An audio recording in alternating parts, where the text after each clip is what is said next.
World War I, the war that killed millions because one guy got shot. But how did Europe go from fancy moustaches to total chaos? Let's rewind to 1871 when everyone thought peace was a cool new trend. Nothing can go wrong. Everything went wrong. Mark. It all started with this guy. Otto von Bismarck, the man who glued Germany together.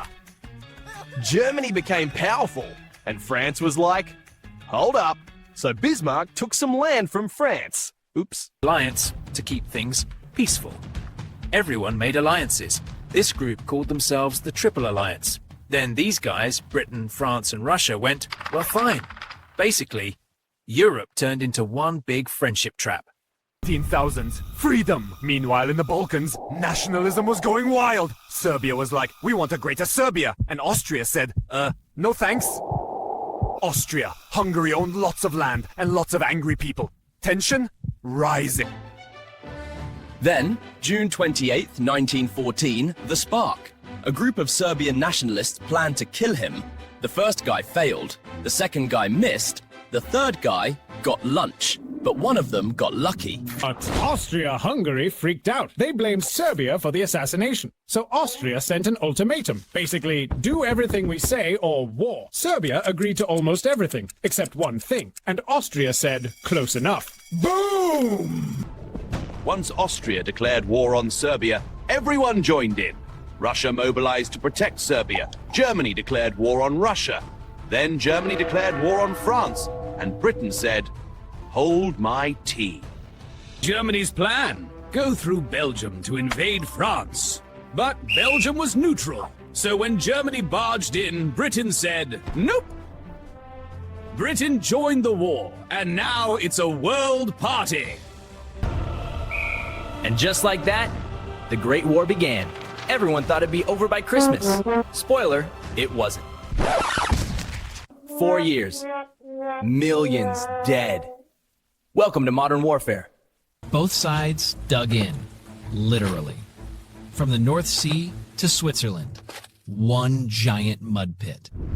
The war had just begun, to be continued. Part 2, Trench Hell. Welcome to the trenches, where mud is your bed, rats are your roommates, and hope doesn't live here anymore.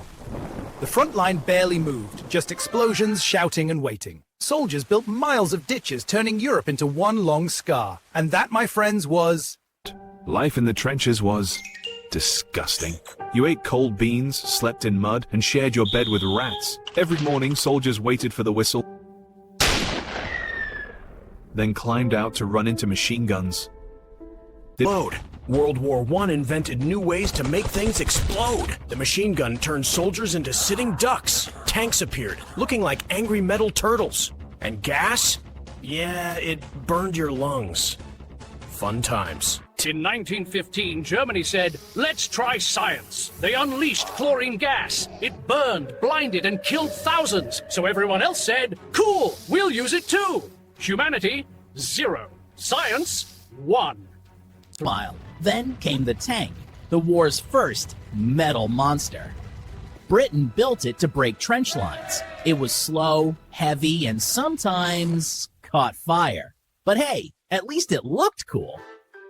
1916, Germany attacked Verdun. Their plan? Bleed France dry. It became a symbol of French resistance. 700,000 casualties. And the line barely moved. Nice job, everyone! Then came the Somme, Britain's big moment. They fired over 1 million shells before attacking. But the Germans were still there. Oops. 60,000 British casualties on the first day. For years, both sides pushed and got nowhere. Each inch of land cost thousands of lives. Generals said, next time, it'll work. It didn't. Then winter came, and the trenches froze solid. No heat, no food, just frostbite. Even Christmas couldn't stop it. Almost. In 1914, something magical happened. British and German troops stopped fighting. They sang carols, shared chocolate, and played football. For one night, humanity came back.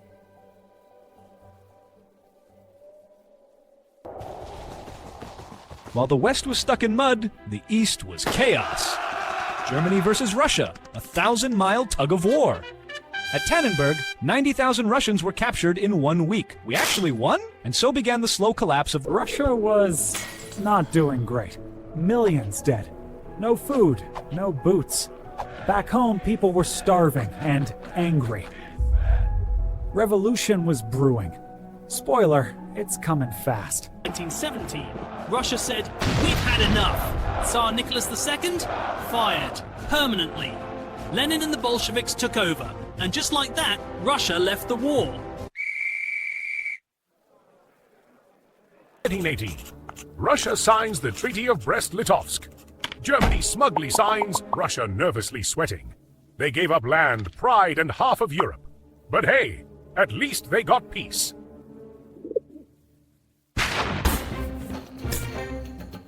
Meanwhile, the Ottoman Empire said, "We're still relevant." They joined Germany and attacked the British in the Middle East. It didn't go well. Enter Lawrence of Arabia. He helped Arab rebels fight the Ottomans. Trains derailed, cities liberated, adventure movie stuff. And yes, he looked cooler than everyone else. While everyone fought on land, the seas were chaos too. Britain's navy blocked Germany, starving them out. Germany fought back with submarines, underwater hide, and seek with explosions. 1957, Germany's secret weapon, the U-boat. They sank ships left and right, even civilian ones. One of them, the Lusitania. 128 Americans died. Uh-oh, guess who's about to join the war? 1917, America finally joins the party. Germany sank American ships, and the US said, that's it. 2 million fresh troops arrived in Europe.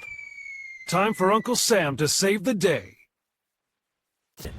The American army landed, young, eager, and loud. They boosted Allied morale and tipped the balance. Germany's like, oh no. They brought jazz and bullets. The end was getting closer. 1918. Germany's running on fumes. Allies advancing, people starving, morale gone. Even the Kaiser's mustache started drooping. And revolts began everywhere. In Kiel, German sailors said, "No more war!" They mutinied, and it spread like wildfire. Cities rose up, flags changed, and chaos ruled. The empire was collapsing faster than its Wi-Fi signal. November 1918, Kaiser Wilhelm abdicates. He fled to the Netherlands forever. Germany was suddenly a republic. Well, that went downhill fast. November 11th, 1918, 11 a.m. The guns finally stopped. After 4 brutal years, the Great War was over. Except the peace part? That's gonna get messy. It's 1919, the Treaty of Versailles. They redrew borders, punished Germany, and ignored logic. Germany lost land, money, and dignity. Spoiler, this will backfire later. 16 million dead. 21 million wounded. Empires fell. Austria, Hungary, Ottoman, German, Russian. A whole generation was lost. And the world said, never again. The map of Europe? Totally redrawn. New countries appeared. Poland, Czechoslovakia, Yugoslavia. Old empires gone. New chaos unlocked. And everyone pretended it was fine. Europe was broke, like selling the furniture broke, factories destroyed, debt sky high. America became the new money boss. World order rebooted. World War I taught humanity a lesson, but nobody took notes. 2 decades later, guess who's back? Cue ominous music.